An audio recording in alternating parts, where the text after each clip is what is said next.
first guest tonight was here once before with some of the most awful-looking horror film special effects we've ever seen. His credits include Dawn of the Dead, Creepshow, The Burning, and a whole slew of Friday the 13th movies. Please say hello again to Mr. Tom Savini. Tom, nice to see you again. Anytime you work with Tom Savini, you better have your A game. Tom Savini is one of the best in the field. His job is to scare you out of your wits. Tom was literally the one guy who became a household name. You can't say horror movies without thinking about Savini. Because I think of makeup effects as magic tricks. I mean, he could pull things out of his butt, you know, at the last minute. When Tom Savini and George Romero began working together, they became heroes of independent cinema. The guy's doing the effects and he's acting. I always admired people who did more than one job. Makeup effects to me was to get my foot in the door as an actor. I always wanted to be an actor. He bit my finger clean off! His makeup effects and everything, there was a realism to it. There's probably very seldomly been that much blood used in one death scene. Tom showed me early on that you can have fun. My father is the epitome of never growing up.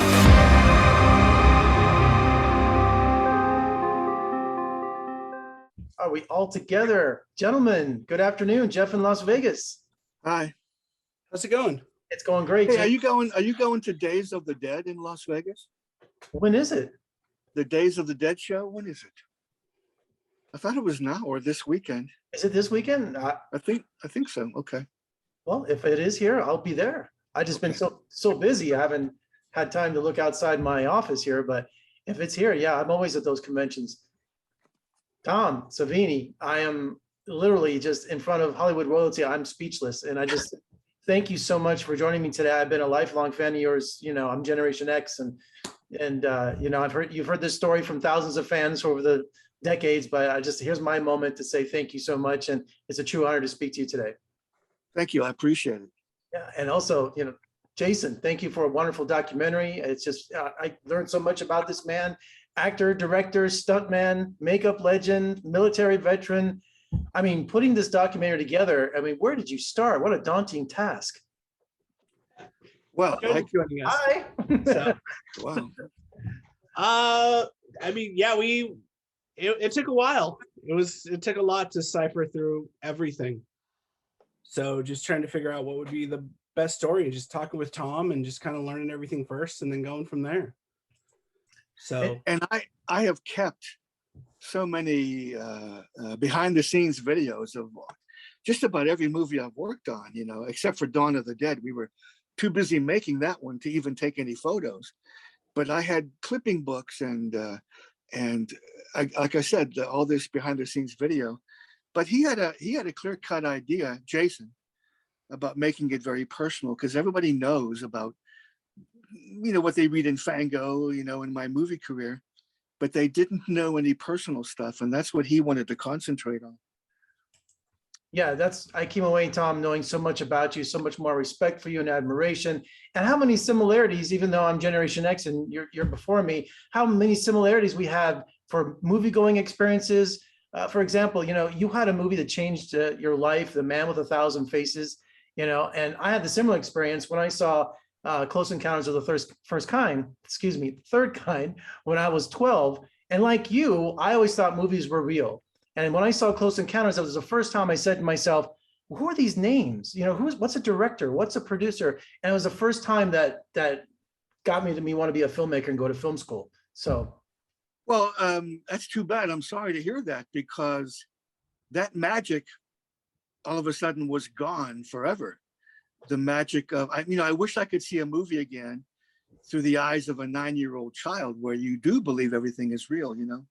But, you know, it's replaced by a different magic, the magic of creativity. I wish I could go back and just go to the movies when people weren't on their damn cell phones. That would be that's true. You know, and Jason, putting this documentary together, collecting all the footage and interviews, what was the most challenging aspect of producing this? Getting the new interviews, or where was that line? Because there was so many. It's almost like you needed a Library of Congress assistant to go through all this stuff. We did. We had a really good team, but luckily, again, like Tom just said, Tom has a vast vast archive of photos, behind the scenes videos, and everything. So luckily, that was hunting that stuff down wasn't as hard as you would think it would be, because Tom has everything.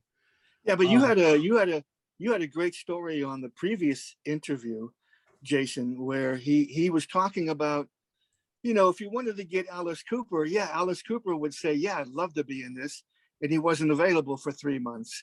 Or he wanted me to sit down, because it took 7 years to make this. So he wanted me to do interviews, and I had to go away and do Django Unchained. So he had to wait for me to come back for that. But there's more examples, yeah.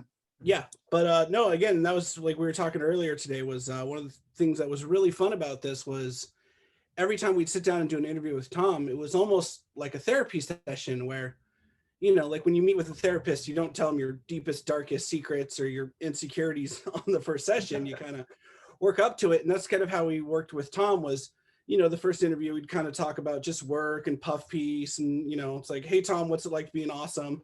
That sort of thing. And then by like interview 4 or 5, we would, get into some of his marriages and Vietnam and some of the more deeper issues.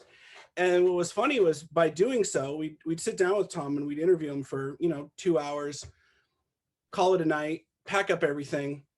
About an hour later, Tom would call and be like, oh my God, I just remembered this from my childhood. And I'm like, yeah, that's really important, Tom. We should probably put that in this film. And then he would be like, yeah, we'll all be available in 6 weeks when I get back from Machete Kills, or, this or that. So it definitely was a process, but it was a fun process. And, and I've said it several times, again, there's a lot of single mom stories out there. But there's not a lot of single dad stories. And, Tom, and I think that was sort of one of the original pitches I had for Tom was, I say this all the time. I didn't want to tell the story of the guy who just went and threw a bunch of fake blood all over the Monroeville Mall. I want to tell the story of the guy who threw a bunch of fake blood all over the Monroeville Mall and then was home in time to make sure his daughter was off to school. And to me, that is the story that intrigues me way more than just making monsters, is that it's like, how do you do this and raise a kid and do it from Pittsburgh? Yeah, absolutely. And after watching this documentary, I felt like I've known Tom my whole life. It's that kind of emotional connection. Yeah. It has a lot of heart. Absolutely. And another thing, the crew and I, we always joke with Tom about how Tom's the old Italian mother in a bodybuilder's body, where it's just like the moment we come in, he just like shoves food to our gills down our throats. And like, no matter, like we could literally just come from Thanksgiving and he's like, well, too bad. I just made a pizza you're eating. And, but it's all with love and just wonderful, wonderful person.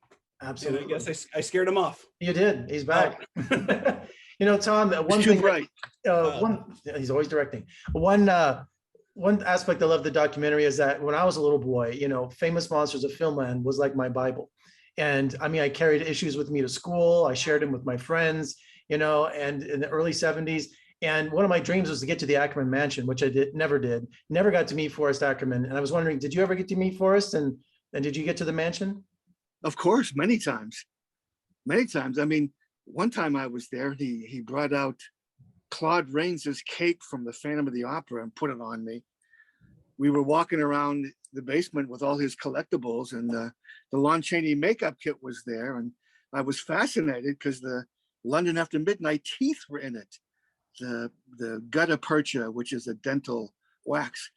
And he wanted me to come to show me something else, but I was concentrating on the makeup kit. He was getting annoyed that I wasn't coming and following him I guess he was going to show me something else of Lon Chaney. But no, he was a character. And I've been to the mansion. One time I went into the mansion and it was Ray Bradbury's birthday and they were having a party for Ray Bradbury in the living room, No, he was a trip. He put the Dracula ring on my finger. Did he? That's the one Bela wore in Dracula. He always wore that ring, didn't he? Yeah. Oh. Well, until somebody stole it. No. Somebody stole it from his house. So it's out there somewhere, huh?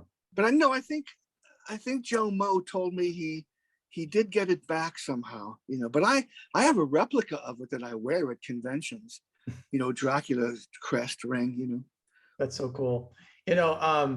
growing up, we also had, when I was a little boy, we had the Vegas Vampire, and he was on every weekend. He would show horror films. And then, of course, in the 90s and the 2000s, we had Count Cool Rider, who Danny Coker, who's on Counting Cars on the History Channel. You know, so he brought back that for 10 years. So you were born and raised in Las Vegas. I was, yes. And you're still there. I've been here my whole life, 55 years. Yeah. And but I mean, watching the Vegas Vampire and writing letters to him and watching those horror films on weekends, you know, for someone before puberty, you know, it was such a great experience. And it's just amazing how many similarities, you know, you had in Pittsburgh and around the country, and how, you know, Jason, you found all that footage and interviews with the original host. You know, it's just fascinating that you could put all this together. So such a complex issue. Well, in 1958, my cousin came over, and he knew I was into makeup and horror and monsters, you know, because I was always talking about them. He said, you know, there's a monster magazine in the drugstore up the street, Bloomfield Drugstore. And I went, and issue number 4 of Famous Monsters was on the shelf. And it was 35 cents, I think. I bought it, and I immediately sent for the past issues. So I got number 1, number 2, number 3, and I still have number 1 in excellent condition in plastic. Well, I have every Famous Monsters upstairs, you know. But I collected them in person, starting with issue 4, you know, which was the Martian from War of the Worlds. It's so hard to get those issues, even when they came out originally. They always sold out. So yeah, I think I'm gonna have to eventually square up with Phil Noble, because we could never afford Fangoria, so we kind of just under the shirt a few times when I was a kid. Didn't I give you an issue? Yes, 1? I do. I have your childhood number 1, Famous Monsters. Okay. There's a lot of miles on that thing, but the sentimental value makes it priceless. I think Famous Monsters of Filmland back issues have more wear and tear than comic books. I really do. Yeah. Well, you know, when I saw Man of 1,000 Faces, you know, after that, I thought James Cagney was Lon Chaney until I found Famous Monsters and saw the real Lon Chaney in their pages, you know. Well, and you know, I could be here all day with you gentlemen, but Tom, I have one story I want you to tell me if it was true. And I don't know if it was, I think it was Day of the Dead, when you had the climactic scene where the zombies rip him apart. The power went out over the weekend before you shot that sequence, and all the entrails and everything were spoiled. No. That didn't happen? We had a 5-gallon drum of pig intestines. Right. And we used it over and over again. And of course it went back in the refrigerator. Now, we went to Florida for 2-3 weeks, and someone had unplugged the refrigerator. So those guts rotted for weeks. And Greg Nicotero was gut boy. He was in charge of the pig intestines. So, and we would call, oh, gut boy, and he would go get the intestines. Well, that night, 2:00 in the morning, he came and he was in shock because the smell was unbelievable. But we had to use them. You know, you can't go out at 2:00 in the morning and get new pig intestines, you know. So we protected ourselves with, you know, gas masks and English leather on our lips.